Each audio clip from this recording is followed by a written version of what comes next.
ये आपको बताएं कि CTD ने कराची के मुख्तलिफ इलाकों में सर्च एंड कॉम्बिंग ऑपरेशन करके 6 मुश्तबा अफराद को हिरासत में ले लिया है। मज़ीद तफसीलात हासिल करेंगे डॉन न्यूज़ के नुमाइंदे मोहम्मद बिलाल खान से। बिलाल, बताएगा किन किन इलाकों में ऑपरेशन किया गया है और जो ये हिरासत में लिए गए हैं अफराद, इनसे मुताल्लिक क्या तफसीलात सामने आई हैं?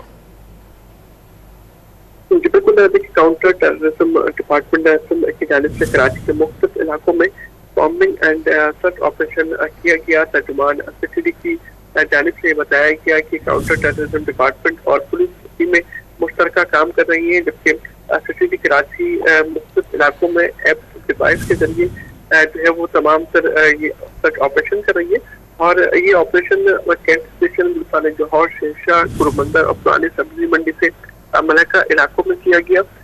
मुख्तलिफ हसास इलाकों में कॉर्डन ऑफ करके फिर सर्चिंग की गई, जबकि अब तक 35 अफराद को उसके कवायद जो है वो तलाश ऐप के जरिए चेक किए गए, जिसमें से ऑपरेशन के दौरान 6 मुश्तबा अफराद को CTD मुंतकिल कर दिया, जिसमें 3 जराइम पेशा जिसमें नूरज़ादा, मोहम्मद कैसर और मोहसिन से 3 अदद गैर कानूनी असला बरामद हुए, जिन्हें जो है वो CTD ऑफिस मुंतकिल किया गया है और उनके खिलाफ मुकदमा दर्ज किया जाएगा। ठीक है, बहुत शुक्रिया बिलाल, आप तफसीलात से आगाह कर रहे थे।